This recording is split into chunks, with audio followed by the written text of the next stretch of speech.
नमस्कार, live cities night bulletin दिन भर बिहार में आपका स्वागत है। खबरों की शुरुआत करेंगे, लेकिन उससे पहले एक नजर डालते हैं आज की सुर्खियों पर। नीतीश ने सम्राट के कंधे पर रखा हाथ, लोगों से कहा काम हो रहा है। 1 महीने के अंदर मिलेगा 10,000, सम्राट का मंच से ऐलान। राज्यसभा चुनाव को लेकर सरगर्मी तेज, कांग्रेस बीजेपी में तकरार। राज्यसभा चुनाव में वोट डालने जेल से बाहर आएंगे अनंत सिंह। राज्यसभा चुनाव में वोटिंग के लिए एनडीए एमएलए को मिलेगा प्रशिक्षण। तेजस्वी यादव पर बरसे संजय झा, कहा भ्रम फैलाना बंद करें। गैस की कमी नहीं, अफवाहों पर ध्यान ना दें, बोले डीएम। छपरा में 5 लोगों की मौत, परिजन बोले शराब से गई जान। विधानसभा को बम से उड़ाने की धमकी, सुरक्षा बढ़ाई गई। बेतिया में 30,000 रिश्वत लेते रंगे हाथ पकड़ा गया अधिकारी। अब खबरें विस्तार से। मुख्यमंत्री नीतीश कुमार समृद्धि यात्रा के तीसरे फेज में आज सहरसा पहुंचे। सीएम ने यहां करीब 35 मिनट तक सभा को संबोधित किया। अपने संबोधन के आखिरी में मुख्यमंत्री ने मंच पर मौजूद नेताओं को आगे आने को कहा। सीएम ने लोगों से कहा कि हाथ उठाकर सभी का नमन कीजिए। इसके बाद मुख्यमंत्री खुद सम्राट चौधरी के पास पहुंचे। सीएम ने डिप्टी सीएम के कंधे पर हाथ रखा और लोगों से कहा कि इन्हें बताइए कि काम हो रहा है। इस दौरान सम्राट चौधरी हाथ जोड़े खड़े रहे। वहीं सीएम के संबोधन के दौरान कुछ जीविका दीदियां उठकर जाने लगी। इस पर सीएम ने कहा कि भाग नहीं रहे हैं, रहिए चुपचाप। कहाँ जा रही है? पहले वाला कोई काम किया था, अब ना हम बता रहे हैं काम हो रहा है। वो देखो, वो वहां चली गई, हम देख रहे हैं 4-5 इधर उधर भाग रही है। भागो मत, यही रहिए। इसलिए हम कह रहे हैं कि सारा काम हमारी सरकार में हुआ। सम्राट चौधरी ने समृद्धि यात्रा के तहत सहरसा में सीएम नीतीश के सामने ऐलान करते हुए कहा कि जिन जिन महिलाओं को 10,000 रुपए नहीं मिले हैं, उनको 1 महीने के अंदर 10,000 रुपए नीतीश सरकार देगी। बता दें कि प्रदेश में करीब 18 लाख महिलाएं हैं जिन्होंने रोजगार करने के लिए 10,000 रुपए नहीं मिले हैं। ऐसे में सम्राट चौधरी ने ऐलान करते हुए कहा कि उन्हें 1 महीने के अंदर पैसा मिल जाएगा, जिसके बाद वो रोजगार शुरू कर सकेंगी और उस रोजगार को आगे बढ़ाने के लिए भी उन्हें 2 लाख तक की मदद दी जाएगी।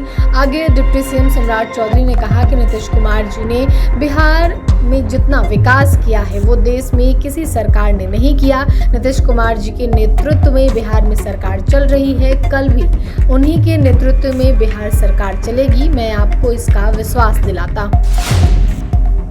बिहार के राज्यसभा की 5 सीट के लिए चुनावी सरगर्मी तेज हो गई है। पटना पहुंचे कांग्रेस के राज्यसभा सांसद अखिलेश सिंह ने राज्यसभा चुनाव को लेकर बड़ा बयान दे दिया है। उन्होंने कहा है कि हम लोगों के पास 41 विधायकों का समर्थन है, ओवैसी की पार्टी ने भी समर्थन दे दिया है, इसलिए हम लोग चुनाव जीतेंगे और कोई भी क्रॉस वोटिंग नहीं होगी। वहीं बीजेपी के सांसद विवेक ठाकुर ने कहा कि राज्यसभा चुनाव को लेकर निश्चिंत रहिए, हम लोग 5 सीट जीतेंगे। किसके पास बहुमत है यह तो पता चल जाएगा 16 मार्च को। साथ ही विवेक ठाकुर ने कहा कि देश में एलपीजी की कोई कमी नहीं है, घरेलू उपभोक्ताओं को गैस की आपूर्ति सामान्य है। कुछ जगहों पर देरी या कमी की खबरें, पैनिक बुकिंग, वितरण समस्या, लेकिन कुल मिलाकर देश में एलपीजी स्टॉक पर्याप्त बताया गया है। बिहार की 5 सीटों के लिए राज्यसभा चुनाव 16 मार्च को होना है। यह चुनाव एनडीए के लिए प्रतिष्ठा की लड़ाई बनी हुई है, क्योंकि 5 सीट पर जीतने के लिए एनडीए के पास 5 उम्मीदवार उतारे हैं। वहीं आपको बता दें तो 16 मार्च को मतदान होगा और उसके बाद ही तय होगा कि 5वीं सीट की लड़ाई में एनडीए या राजद में से किसे जीत मिलती है। इसके बाद इसे लेकर शुक्रवार को बड़ा फैसला हुआ। एमपी एमएलए कोर्ट ने फैसला दिया कि अनंत सिंह राज्यसभा चुनाव में वोट डालेंगे, वे कस्टडी में विधानसभा आएंगे और वोट डालकर वापस जेल जाएंगे। दरअसल बिहार विधानसभा चुनाव को लेकर मोकामा में हुए दुलारचंद यादव हत्याकांड में अनंत सिंह जेल में हैं। ऐसे में अब उनको वोट डालने के लिए कोर्ट से राहत मिली है। एनडीए को भी बड़ी राहत दी गई है। इससे प्रतिष्ठा की लड़ाई में एनडीए को एक बड़ी राहत होगी।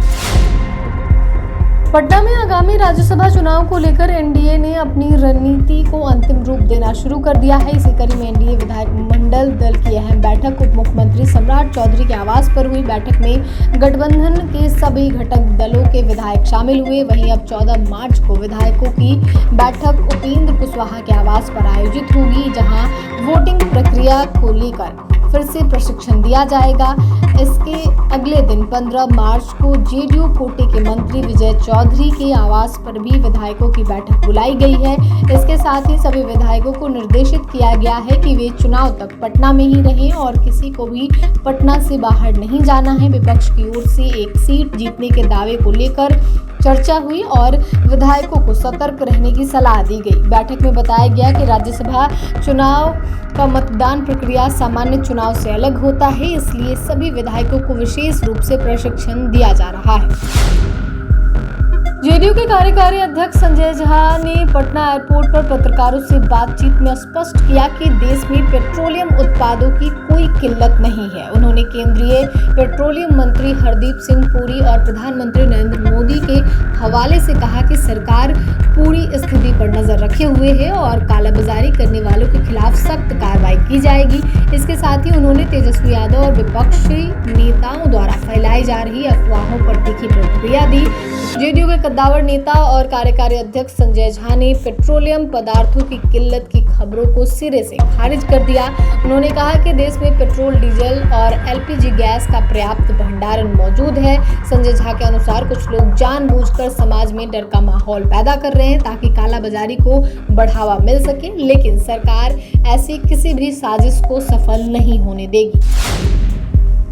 पटना में एलपीजी गैस सिलेंडर की कमी को लेकर फैल रही अफवाहों के बीच जिलाधिकारी त्यागराजन एसएम प्रेस कॉन्फ्रेंस किए। उन्होंने स्पष्ट किया कि जिले में गैस की आपूर्ति पूरी तरह सामान्य है। उन्होंने लोगों से अपील की है कि अफवाहों के कारण घबराकर गैस एजेंसियों पर भीड़ न लगाएं और अनावश्यक रूप से सिलेंडर बुक न करें। डीएम ने कहा कि जिले में घरेलू गैस सिलेंडर की आपूर्ति नियमित रूप से की जा रही है और आने वाले दिनों में भी इसकी कोई कमी नहीं होगी। जिलाधिकारी ने बताया कि गैस वितरण को व्यवस्थित रखने के लिए बुकिंग का समय निर्धारित किया गया है। नगर निकाय क्षेत्र में एक सिलेंडर की बुकिंग के बाद दूसरे सिलेंडर की बुकिंग 25 दिन के बाद कर सकेंगे। वहीं ग्रामीण क्षेत्रों में गैस सिलेंडर की आपूर्ति के लिए 30 दिनों का समय निर्धारित किया गया है ताकि सभी उपभोक्ताओं तक समान रूप से गैस उपलब्ध कराई जा सके। जिलाधिकारी ने बताया कि पटना जिले की सभी 188 गैस एजेंसियों पर मजिस्ट्रेट की तैनाती की गई है ताकि वितरण प्रक्रिया पर नजर रखी जा सके और किसी भी तरह की गड़बड़ी या कालाबाजारी को रोका जा सके।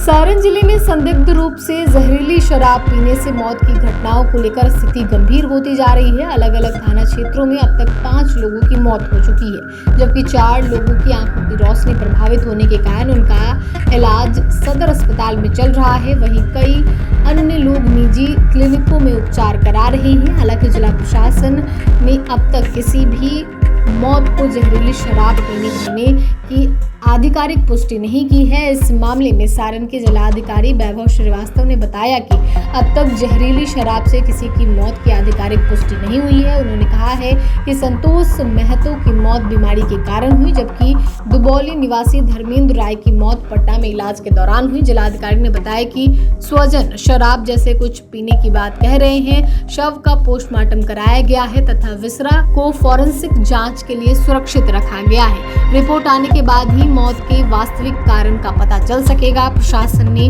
लोगों से अपील की है कि घर में किसी की तबीयत बिगड़ने पर तुरंत अस्पताल में इलाज कराएं। बिहार विधानसभा को बम से उड़ाने की धमकी मिली है। इसके बाद एहतियातन परिसर में सुरक्षा बढ़ा दी गई। पुलिस के साथ बम स्क्वाड की टीम कैंपस में पहुंचकर तलाशी ले रही है। पटना एसएसपी कार्तिकेय शर्मा ने इसकी पुष्टि की। उन्होंने कहा कि मेल के जरिए धमकी आई है। फिलहाल इसकी छानबीन हो रही है। विधानसभा को यह धमकी ईमेल के जरिए भेजी गई थी। सूचना मिलते ही प्रशासन और सुरक्षा एजेंसियां तुरंत अलर्ट हो गई और पूरे परिसर में सघन जांच शुरू कर दी गई। धमकी की सूचना मिलते ही विधानसभा अध्यक्ष प्रेम कुमार ने मामले पर तत्काल संज्ञान लिया और सभा सचिवालय के वरिष्ठ अधिकारी अधिकारियों के साथ आपात बैठक बुलाई। बैठक में सुरक्षा व्यवस्था की समीक्षा की गई और आवश्यक दिशा निर्देश दिए गए। बिहार में भ्रष्टाचार के खिलाफ अभियान चलाते हुए निगरानी अन्वेषण ब्यूरो की मुख्यालय टीम ने आज पश्चिमी चंपारण में बड़ी कार्रवाई की। टीम ने जिला डेयरी विकास कार्यालय में छापेमारी कर डेयरी फील्ड ऑफिसर अनुराग अभिषेक को 30,000 रुपए रिश्वत लेते हुए रंगे हाथों गिरफ्तार कर लिया। यह कार्रवाई ब्यूरो द्वारा दर्ज कांड संख्या 031/26 के तहत की गई है। गौनाहा प्रखंड के मटियरिया निवासी परिवादी बबलू कुमार ने निगरानी ब्यूरो को शिकायत दर्ज कराई थी। उन्होंने बताया था कि समग्र गव्य विकास योजना 2025-26 के तहत पशु क्रय करने के बाद उन्हें सरकार से 1,95,200 रुपए का अनुदान मिलना था। इस अनुदान राशि के भुगतान संबंधी कागजात और फाइल को आगे बढ़ाने के एवज में आरोपी अधिकारी द्वारा रिश्वत की मांग की जा रही थी।